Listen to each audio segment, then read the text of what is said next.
You know, for a long time we have neglected the cultural dimension of the Byzantine Empire. Now we have come back to that. Michaelis Papakonstantinou is quite an expert on Byzantine art, but his real art is politics. Until last year, he was Greece's foreign minister. Now that he's out of office, he's one of the few who'll admit to political opportunism. There are a few things which you cannot avoid when you are a government. You know, there are the feelings of the people.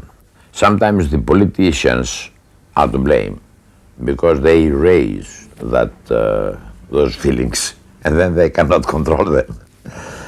For instance, we cannot say that Macedonia must be Greek because it was Greek 2,000 years ago.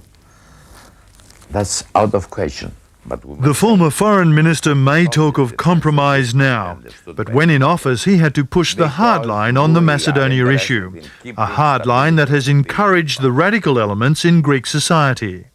There are some extremist elements in Greece as well as in any other country. Of course, it is up to the government to control them. Of course, this is a democracy in this country. You cannot stop anyone from saying anything he likes. You can say what you like in Greece, but it's at your own peril. There's an ultra-right-wing newspaper in Athens called Stohos. Its editor talks openly of creating a greater Hellenic empire. Η εφημερίδα υπερασπίζεται τις ελληνικές θέσεις. Πιστεύει ότι ο ελληνισμός είναι μια δύναμη μεγάλη και προσπαθεί να συσπυρώσει όλους τους Έλληνες πέρα από κόμματα και οποιουσδήποτε άλλους διαχωρισμούς για να μπορέσουν αφενός να κρατηθούν στην πίεση των Σλάβων και των Τούρκων που είναι πολύ κοντά μας και αφετέρου να επανακτήσουν τα εδάφη που έχουν πάρει οι Σλάβοι, οι Τούρκοι και οι διάφοροι λαοί, οι γειτονικοί. At first it would seem easy to dismiss George Kapselis as a crank trying to live out past glories, but he's dangerous. He politically outs people. 2 weeks earlier he'd printed the names and addresses of Turkish embassy staff in Athens. While we were filming here, one of those diplomats was ambushed and assassinated. And then there's Anastasia Karakassidou, a Greek academic outed by Stohos. Η Καρακασίδου γυρίζει σε όλο τον κόσμο και κάνει ανθιελληνική προπαγάνδα. Ένας που μιλάει εναντίον της Ελλάδος δεν μπορεί να είναι ανώνυμος, δηλαδή δεν μπορεί να μην ξέρουμε ποιος είναι. It has been devastating.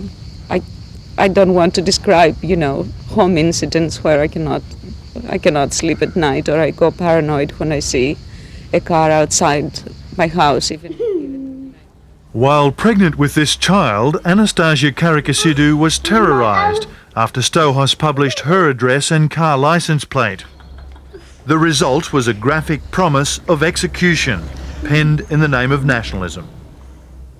Well, it's a type of rape which leads to death, because it's such a violent rape that blood starts flowing from your ears and your eyes. Her crime?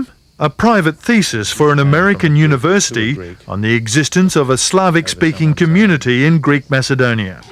It was leaked, and in February this year, a Greek-American newspaper published a scenario for the slaying of the traitor Anastasia. They make her kiss the Greek flag or drink the holy water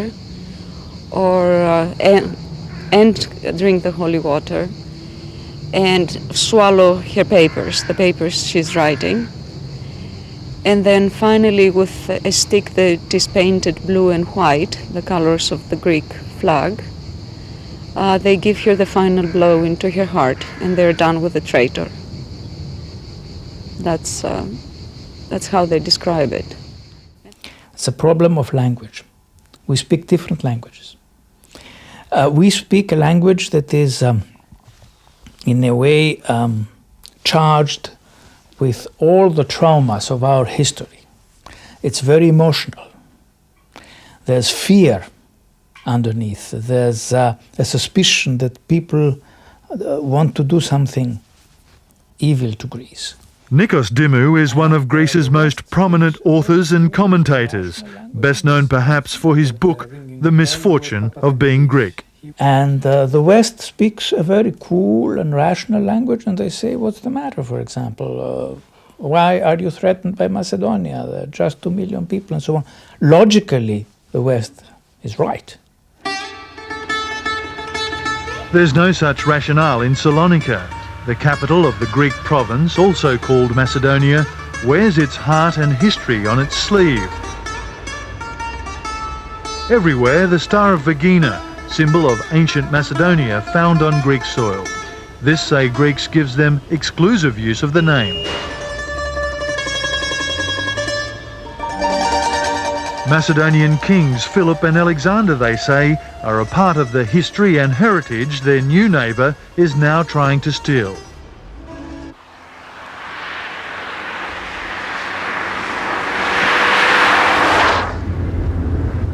Another borderland, another conflict, one in which the church is at play. Epirus is a province of Greece bordering Albania. The frontier runs raggedly through these mountains, but many Greeks, especially those in the church, don't recognise it. They call southern Albania Northern Epirus.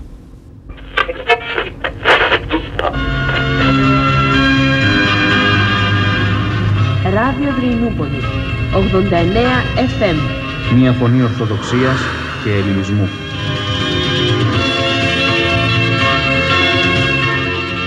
The radio is religious propaganda aimed at ethnic Greeks in Albania, and in the Albanian village of Dervachan, it's being heard. Εμάς τώρα μας ευχαριστεί. Εμείς Έλληνες ήμαστανε, οι πατεράδες μας, οι παππούδες μας και μας ευχαριστεί.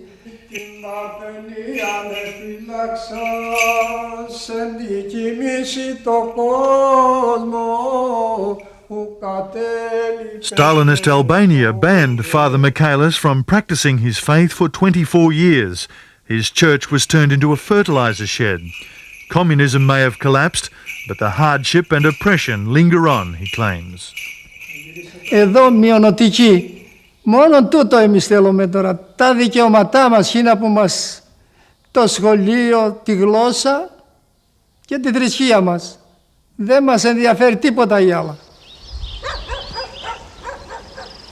Life is hard in Europe's poorest country. Yanula Giga is 53 and spends her days in the field. Her 6 children all have left for Greece. She yearns for them and for unification with Greece. Θέλουμε πώς να κάνουμε, τα παιδιά μας είναι απ' εδώ, βορειοπορώτικα. Εμείς είμαστε το ίδιο με εσάς. Her faith provides what her lifestyle can't. Πολύ καλά, όχι, πολύ καλά. Η Εκκλησία την ήθελαμε και τη θέλουμε. Μας δίνει υγεία, όχι, δεν μας δίνει. Τη θέλουμε πολύ την Εκκλησία.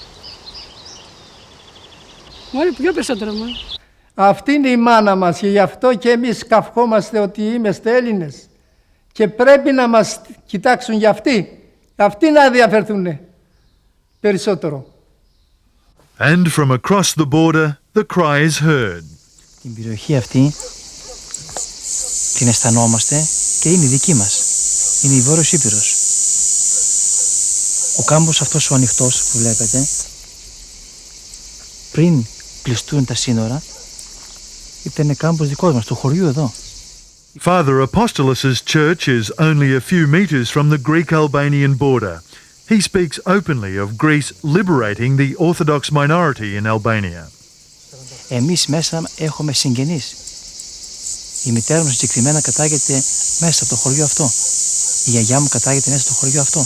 Να έρθουν πάλι και να αγκαλιαστούμε, να σπάσουν τα σύνορα όπως και σπάσανε και να ενωθούμε πάλι οι Έλληνες με τους Έλληνες. And while the church increases its public profile over Albania, the Greek government is boosting its frontier military presence. 30 kilometres from the border, tanks and other armoured vehicles in a church compound. It is not a threat from the part of Albania against Greece. They are afraid, they are suspicious, they suspect that we want to overthrow the regime, to subordinate the state, to expand our borders. which is not the truth. Greek Albanian sensitivities were further heightened last year when a senior Greek Orthodox priest was expelled from Albania, allegedly for sedition. The Greek government was only too willing to take up the church's cause. They launched Operation Broomsweep, a massive campaign to hunt down illegal immigrants in Greece. 30,000 Albanians were rounded up and thrown back over the border. And it's still going on. Each week, Greek patrols pick up hundreds of Albanian illegals sneaking across the mountains. But for everyone caught, many more slip through. Looking at the pathetic belongings of this bunch, you can see the motivation for the exodus. It all adds to the tensions. 2 Albanian soldiers shot dead in a mysterious raid, Albanian and Greek border guards involved in shootouts. Already blockading the Macedonian border, Greece now threatens to close this one. Albania in turn has accused Greek politicians of warmongering. So with a standoff on both borders, how does Greece resolve the quandary? It's an impasse. I don't see any way out of it. Because we have talked ourselves into a situation where we are absolutely dogmatic. We don't allow any kind of, compromise, because any compromise is treason. To the north of Greece is the civil war of former Yugoslavia. Greece does have real concerns on its borders, but in resolving these dilemmas, the state, the church, and ultimately the people should consider that it was the triumph of historical passion over logic that brought such turmoil to its northern neighbours. Our problem is not a logical problem. I would say that Greece needs something like a collective psychotherapy just to get rid of its insecurity. So I think that we should start understanding that through our insecurity, we create more problems than we solve.